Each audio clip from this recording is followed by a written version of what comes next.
Guys, kung kikita ka ba ng 156,000 sa isang cycle sa pag-aalaga ng 200 layer chicken, isusugal mo ba ang iyong puhunan? Pag-usapan natin yan pagkatapos lang ng isang maikling intro.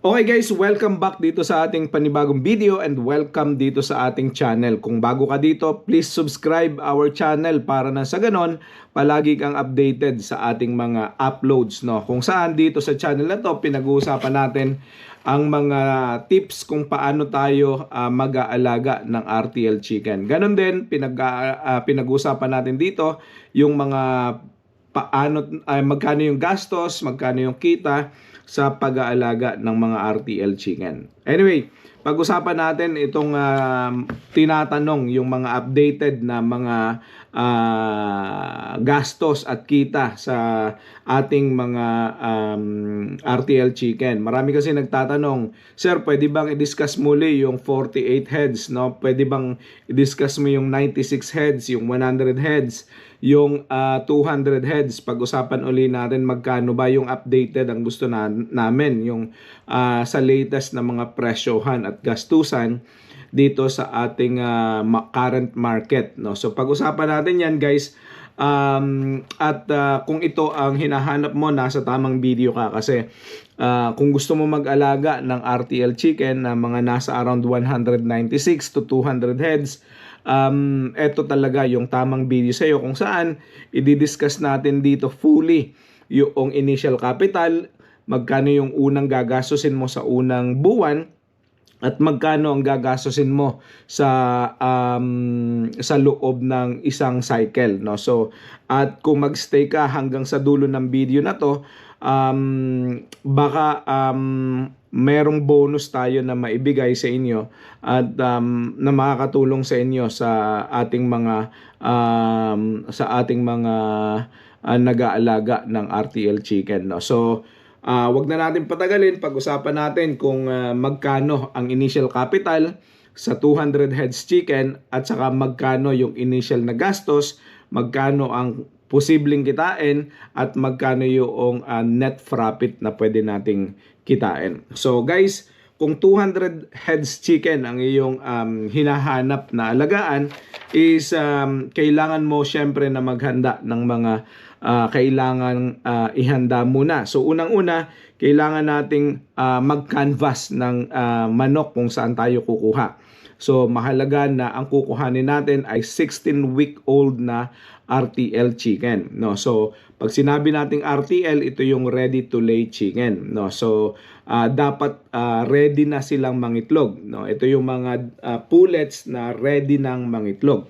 So kailangan natin ng 200. So ngayon ang presyo sa market is nasa around 420 pesos.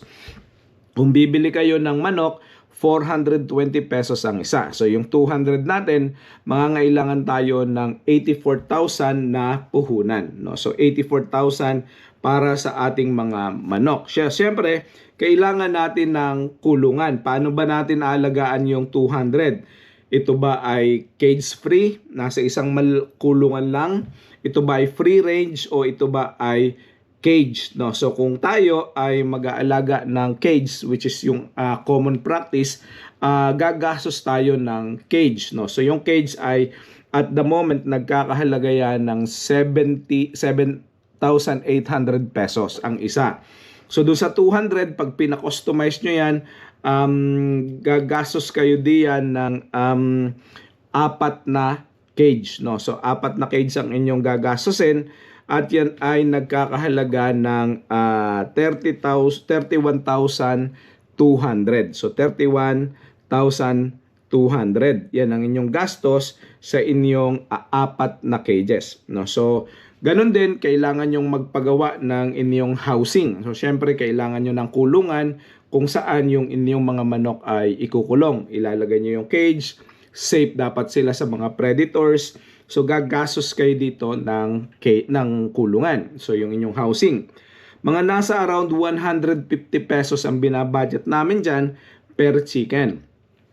Ito namang gastos na ito ay unang gastos lang. Pag nagpagawa kayo ng cage at saka nagpagawa kayo ng housing, ito ay unang gastos. Pero budgetan natin ng 150 pesos per chicken. So, mga nasa around 30,000 ang inyong mga gastos sa pagpapagawa ng inyong kulungan. So, 30,000 pesos. So, mga nasa around, ang size niyan ay mga nasa around, so, ang isang kulungan ay 4 feet by 7 feet. So, ang size niyan ay mga nasa around 10 by 14. No? So, kung para may space kayo sa gitna, dalawang cages magkaharapan, magiging size niyan ay mga nasa around 14 feet ang haba, tapos mga nasa around 10 feet ang lapad. No? So, 4 feet, 2 feet ang pagitan, tapos another 4 feet. So, dapat ang inyong space sa loob ng housing is mga nasa around 10 o 12 feet ang lapad, tapos mga nasa around 14 to 16 feet ang haba. No, so yon. So, i-summarize natin, kailangan natin ng 84,000 na puhunan para sa manok, meron tayong 30,200 para sa cages, meron tayong 30,000 sa housing. No? So, yun ang ating initial capital investment. Ikalawa nating gastos para sa unang buwan, no, nung ating mga manok, kailangan nating ihanda to kasi wala pa tayong kikitain sa loob ng isang buwan. Minimal pa lang ang kikitain natin. So, ang kailangan natin ay feeds, no? Kailangan natin ng feeds. Meron tayong grower, meron tayong pre-lay, at saka meron tayong layer. So, tatlong klase ng feeds ang ating ang ating kailangang ihanda. So, sa isang buwan yan. Bakit kailangan na tatlong klase? Grower, tapos pre-lay, at saka layers, no? So, ito yung practice namin sa ating farm. So, kasi pagdating ng mga manok, mga pullets pa lang yan, hindi pa sila talaga nangingitlog, no? So, at saka galing pa lang sila sa grower. So, ang ginagawa natin pagdating ng mga manok sa ating mga farm, papakainin natin sila ng grower. Mas maganda kung yung growers na bibilhin ninyo is galing mismo sa supplier ng inyong mga manok para hindi manibago ang manok, no? So, for 7 days, kailangan nating pakainin sila. So, bago tayo lumipat sa susunod na week, kailangan meron transitional period. So, meron tayong pre-lay na ipapakain sa kanila for another week, no? For another 7 days. So, yung pre-lay na yan para naman ihanda yung ating mga manok. Alam nyo na yung mixing, kung hindi pa, may mga video tayo kung paano tayo nagta-transition. So, yung 25 to 75, 50 to 50, tapos 75 to 25, then 100%. No? So, ganun ang pagta-transition sa feeds. Grower to free-lay, tapos free-lay to layer feeds. No? So, 1 week tayong growers, 1 week na layers, tapos yung remaining 2 weeks ng buong buwan and the rest of the cycle is layers na. So, magkano ang gastos doon? So, sa isang linggo na growers, mga nasa around 1,450 isang sako niyan, gagastos tayo dyan ng 2.5 sacks. Mga nasa around 90 grams ang kinakain ng ating mga manok kasi bata pa yan, hindi pa masyado malakas kumain. Mga nasa around 70 to 90 grams ang kinakain nila. So, lagay natin ng 90, kakain yung 200 ninyo ng 126 kilogram o 2.5 sacks. Yan ay gagastos tayo ng 3,625 pesos. Yung ating pre-lay ay mga nasa ganon din ang presyo, pero mas malakas na silang kumain sa second week, mga nasa around 100 grams na. So, gastos tayo ng 20 kilogram per day, times natin yan sa 7 days, meron tayong 140 kilograms na papakain sa loob ng isang linggo. Mga nasa 2.8 sacks yan nasa 4,060 pesos ang gastos natin dyan. Kasi same yung presyo ng feeds dito, yung 1,450. Yung layer, pag nagsimula na tayo magpakain ng layer, 110 grams na yan times 200 na manok, gagastos tayo ng 22 kilos per day times 7 days, 154 kilos sa isang linggo. Times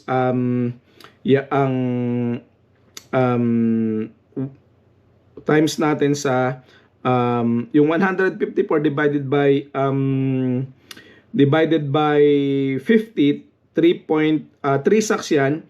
So 3 sacks times 1,500 per sacks is 4,500 sa isang linggo. So times natin yan 2 kasi remaining meron tayong 9,000 na gastos sa feed sa remaining 2 weeks. So bali ang gastos natin sa loob ng isang sa isang buwan is calculate lang natin ito plus yung so i-calculate natin guys para mas madali ang ating pagka-calculate, no? So basically meron tayong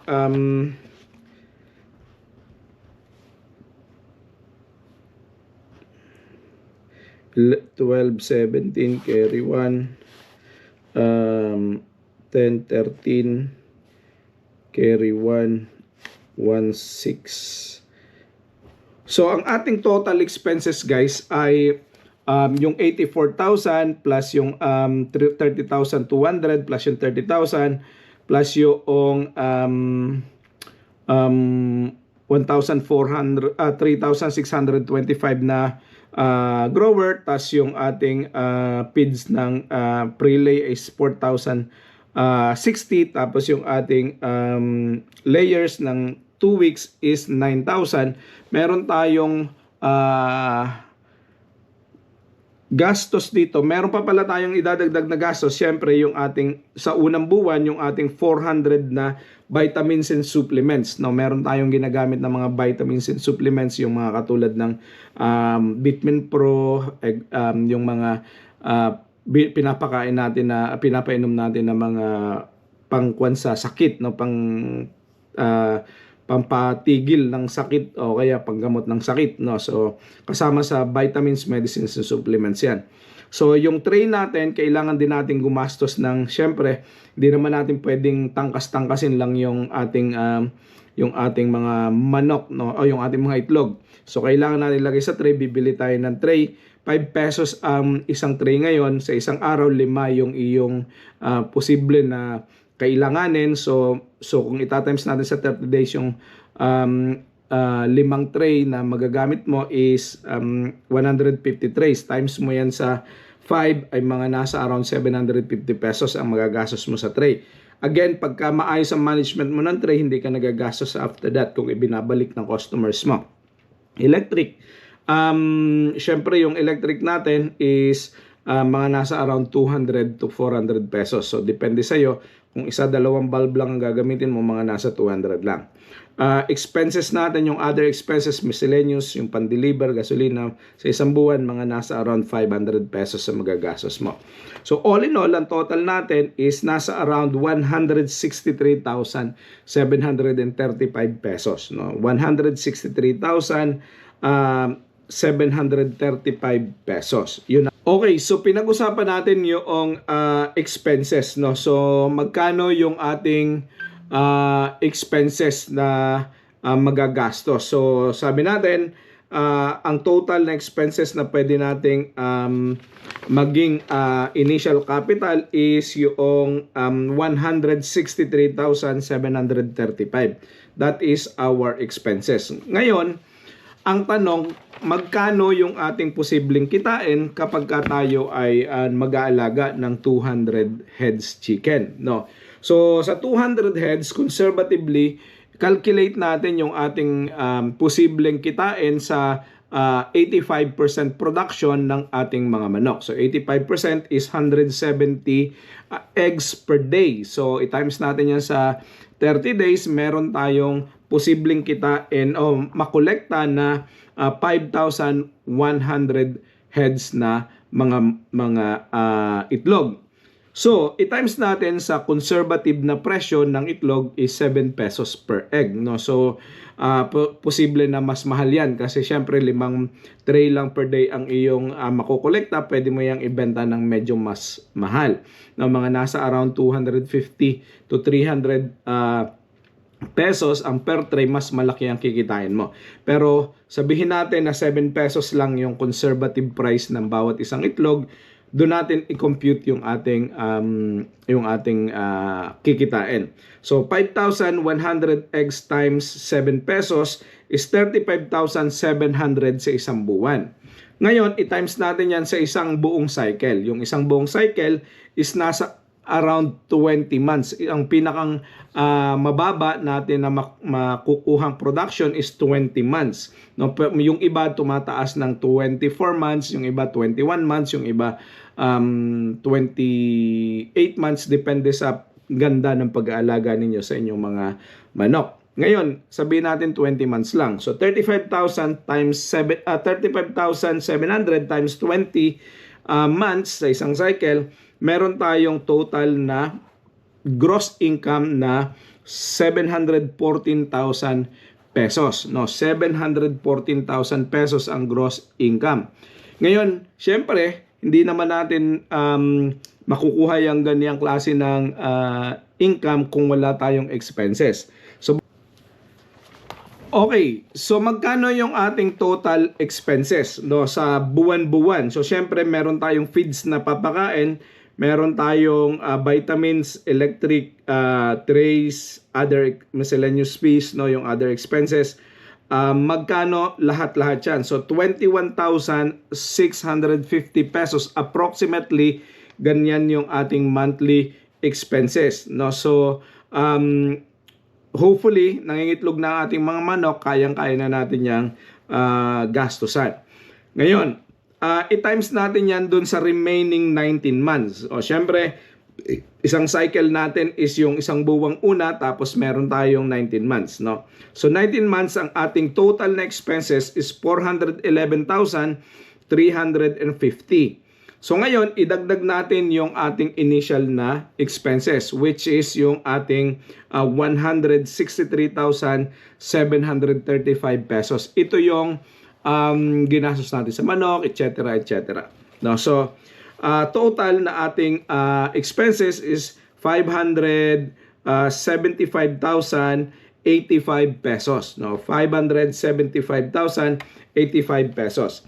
Ngayon, dahil kumita tayo ng 714,000, which is yung ating gross total income sa isang cycle sa 7 pesos per egg, 714,000, ima-minus natin ngayon yung total expenses natin, yung initial capital at saka yung ating gastos, which is 575,085 pesos.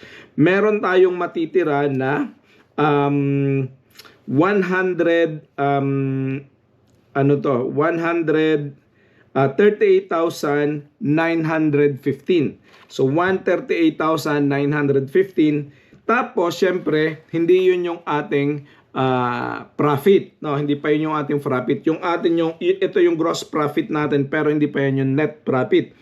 So, meron tayong 138,915. So, syempre, meron tayong other income. So may income tayo sa CAL pagka ikinal na natin yan. So assuming na may namatay tayo, may mortality tayo na 50 na heads, no, sa loob ng isang cycle, meron tayong natira na 150 heads. I-times natin na sa 100, no? Kasi nagbenta ako ng CAL ngayon, medyo mura. So sabihin natin 100 pesos per CAL, pero minsan 150, 120, medyo mataas yung iba. Depende sa location at sa lugar, no? So 150 times 115,000 yan, yung 150 pieces na naiwan.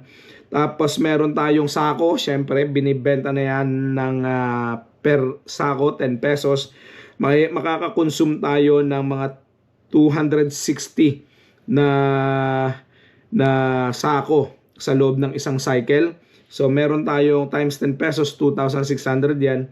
1,000 pesos na pwedeng pagbentahan ng manure, no? So ng mga ipot na manok. Sabihin natin sa isang cycle nakabenta ka lang ng 10 sako, which is 100 piso ang isang sako. So pero more than that ang mabibenta mo. Pagpalagay na natin conservatively, isang 10 sako lang sa 100 pesos per sack, meron kang 1,000 pesos na nadagdag, no? So meron kang in total 18,600 pesos. Idagdag natin yan doon sa ating 138,915, meron tayong total na 157,518 pesos. Ito na yung ating net income. So guys, kung sa tingin ninyo mamumuhunan kayo ng 163,000 sa isang cycle sa initial capital investment ninyo, kikita kayo ng 157,000, hindi na ito masama, no? So sa tingin ko sa loob ng 2 taon, sa dalawa, well, it's not even 2 years, no, 1 year and 6 months, kikita kayo ng 157,000. Hindi na masama. Kung ilalagay ninyo yan sa bangko, hindi kayo kikita ng ganyan kaganda na income, no? So guys, i-summarize lang natin, no? Ang ating initial investment is 163,000. Ang ating initial na gross income is 714,000 sa isang cycle. I-minus natin yung 163,000, i-minus natin yung 411,350 na gasto sa feeds and other expenses. Meron tayong total na makukuha na 157,515 pesos sa isang cycle. So guys, sa tingin ko, itong business na ito ay profitable kung maayos nating gagawin at handa tayong mag-invest ng capital, no? So guys, kung nakarating ka dito sa video na to, sa dulo ng video at nandito nakapanood mo pa rin, meron tayong binibenta na ebook, no? Normally binibenta natin to 500 pesos.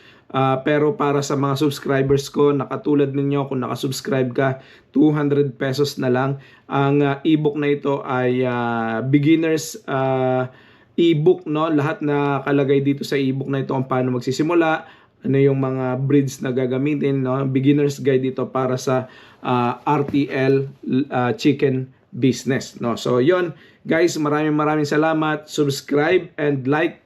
Kung may mga tanong ka, i-comment mo na lang sa ating comment section. Maraming salamat. God bless and see you all sa susunod na video. Bye-bye.